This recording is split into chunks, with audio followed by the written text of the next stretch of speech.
Good afternoon, welcome back to Turbo Tortoise Tech. My name is Wookie and in this review I'm going to be having a look at the MSI Z490 MEG Day-to-Esque Edition.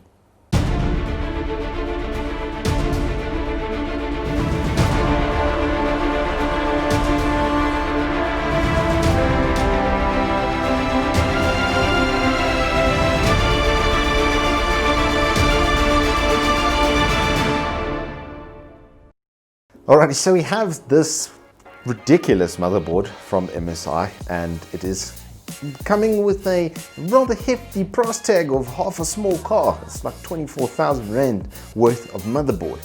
And I have to say, it does sort of kind of feel like 24,000 Rand worth of motherboard, but the feature set is, well, expansive. I think it's what they're trying to do with this board is accomplish two things. Basically a no holes feature setup, which I will show you piece by piece, and then, well, just compete for the top spot of the most overpowered motherboard pretty much you could buy for 10th gen Intel desktop. So let's start with the layout of the board and what is happening with it. We're going to start at the top with the ports, where right at the top there is a clear CMOS and a flash BIOS button. So you don't actually have to go into your CMOS to clear it. You can hit the button and it'll be reset back to normal. And this obviously lends itself to our overclocking markets and friends. If you guys are doing liquid nitrogen OC, then this would probably be a good place to start. If that wasn't enough to sort of pull you into it, of course you can update the BIOS directly from a flash drive without having to go into the BIOS itself as well. And then this board has 16 power phases connecting to the processor slot, with a boatload of MOSFETs, of course, to accomplish 16 power phases, which is pretty insane. And then there is active cooling inside the VRM. So you'll see all these little holes around the back plate. Those are actually for the fans inside there to pull air through, which is like mad. Okay. Then of course there's this really nice mirror finish where you can customize some RGB, but obviously that's not for the overclockers so much. I don't think they're too fussed about that, because it's probably going to be covered in Vaseline and other plastics and stuff. So it's really sort of seemingly irrelevant for them. But there is a PS2 port on the port setup at the back. So that's a guaranteed BIOS interrupt, and a lot of overclockers still use PS2 keyboards because of that fact. And sometimes USB can be a bit, well, finicky, and it doesn't always go into BIOS, but the PS2 is like a fail-safe port for that. So a really good setup as far as that goes. Then continue with the rest of the ports. I mean, USB for absolute days. They have USB 3.2s at 10 GBS as well. Then there are two Thunderbolt 3s at 40 gigabits per port, so you can connect sort of whole camera arrays through one device. So if you've got like a Blackmagic device, like a complete setup that has then multiple cameras running through that, you could put like probably about 12 cameras through one port. So it can become a media center as well. And then it's got the networking to back that up with a 2.5G LAN, a 10 gigabit LAN port, and then Wi-Fi 6. Now Wi-Fi 6 without aerials was able to max out my 5G. The MSI guy forgot the blade out of the packaging, the naughty boy, but I'll flash a picture. So it comes with a nice little blade aerial there as well to get that good Wi-Fi signal, but I didn't even need it. Just maxed out my little AC1200 setup. Absolutely no problems on that. And we come down to the audio, which is one of the better onboard audios I've ever used. And audiophiles, I know you're already pulling out your knives to stab me in the face. Let me tell you something. I have an add-on sound card in my machine, and this sounds cleaner being on board than that does. And I know it's a dirty power environment that can often cause feedback issues and other clipping and stuff, but there was none of that. And it detected my headphones 250 ohms because I'm using Sennheiser HD598s. It connected those up and immediately figured out that it was at 50 ohms, set the ohmage accordingly, and I didn't have to touch anything from there. The DAC is really nice and warm. It's not overly digitally enhanced, sort of that too much crispness. It sounded really good where it needed to. Things like guitar booms and picks on strings and stuff. I've got some FLAC that I put through here and tested, and it sounded absolutely fantastic. And gaming audio position was actually better than what I get from my other sound card. So 10 out of 10 as far as the sound card goes, and it goes up to 1000 ohms, and it has an optical port. So it even lends itself even further into being a really high-end multimedia platform.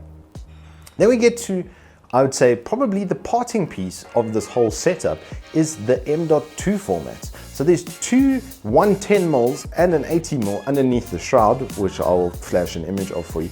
And then it comes with this here add-on card. And this add-on card goes into one of your slots and converts it to two more full set NVMe setups, which is just insane.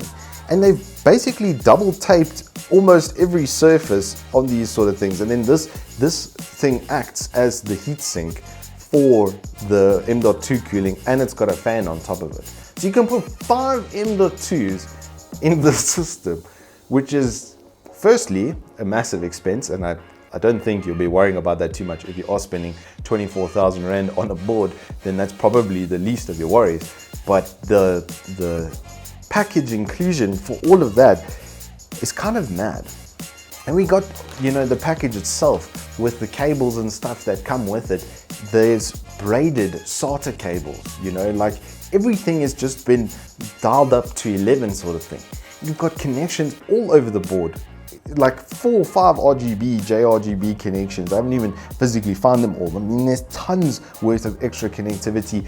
Fan connection headers, .com.org.za. You've got SATA, dual USB 3s for the front of your case. Like there's literally nothing that hasn't been thrown at this board, which also does sort of beg the question, is it going to be unstable because of this amount of connections? And the answer is no, it's very stable, and it's actually bolstered by how good this Dragon Center software is and how good it is becoming. I actually had a little bit of a run-in with it initially, where I was setting settings in the BIOS and then going into Windows, and those software settings were overriding those settings and making me reboot, and which turned back my settings. I did a whole bunch of benchmarking at 2600 MHz RAM, which is irrelevant because we want to test like for like versus the 3950X, and eventually I got the RAM to stay at 3200 through the software. And the software will do everything for you. You can do your RAM timings there, you can do your overclocking there, you can do absolutely anything you need to do pretty much through the Dragon Center software. And the software is very seamless. It doesn't clunk around or give you glitches or anything like that. About the only time you wait is when the SDK is loading up, and that takes about 10 seconds, and then you're cruising through the app with absolutely no problems. Mystic Light's also really nice and accessible. From there you can change the colors and do the lighting and stuff as per your preference. This is obviously not the card we tested with. This is just the extra 1660 Super that MSI has given us for usage on test bench and stuff. But I have done some benchmarking with the 2070 Super from my machine with the exact same settings for the card on both machines, 100 MHz on the core, 1100 MHz on the memory, and then I let the board and the software do some overclocking for me to see if it would be better than anything I had personally set. And it managed to do 5.3 on the two top cores of the 8-core 10700K that I have underneath this Hyper 212. And it resulted in not like a 5% or 10% better. In certain areas it was 20 to 30% better than what I could get from my 3950X. Now of course this is a like-for-like GPU, like-for-like RAM setup, because I tested this Clev on the 3950X previously and it was exactly the same performance. In fact, the Clev I think pipped it in areas by about 0.5%. So this has actually got maybe a slightly better RAM setup than the older Corsair 3466 that I'm using, but the timings and the rest of it are identical. And this thing just cruised past the 3950X. Now when I did some all-core testing though, like with CINEBENCH, then it was a little bit of a different story. The processor, unfortunately, is a kettle. As much as Eugene is going to hate me for saying this, it truly is a kettle. Underneath the Hyper 212, it hit 93 degrees in the all-core benchmark. And then of course it started to thermal throttle and drop those clocks right back. And we quoted 4.9 boost wasn't really achievable. It was hitting about 4.7, and the best CINEBENCH run I got was off of a fresh boot up when the system was still cold, and it just pipped the 2000 mark in CINEBENCH for R15, which is not that much further than a 2700X, which averages high 17s, low 1800s. So it's about 10% better than that, and with quite a lot more clock and price attached to that. But when it came to single core and doing single core boosting, even with this cooler, that's where the 10700K shines. As a gaming platform, I think absolutely fantastic. And this board's usage of that auto boosting sort of sensor, it's almost like MSI has created XFR but for Intel chips, which is sort of a first for me. Never seen anything quite like that. So for this board though, because I mean, look, there's a lot of data out on the 10700K. That's not where we're really focusing on here. For this board though, the feature set that it comes with, the software package, the controllability of the platform is unrivaled. Is it 24,000 rands worth of board though? I think that's going to come down largely to your use case scenario. And if you're M.2 crazy and you absolutely cannot wait 3 seconds for a 4 gig file to transfer, then it becomes an absolute no-brainer. If you want to scale into M.2, the cooling underneath here and stuff is absolutely amazing. The power phasing for overclocking is absolutely amazing. The media center capabilities of the board, it's just, everything's like, it's crazy. It's a crazy thing. It's a crazy product. I love this direction from MSI. Previously, I felt like the brand itself was more reactive than proactive, and this is a step in that proactive direction of how can we become a leader, a true leader in the gaming space, and this is how you put a good first foot forward in doing that. Anyway, thank you all so much for watching this review. We do hope you've enjoyed it. If you have, please do hit us up with a like and subscribe, and we will see you on the flip side.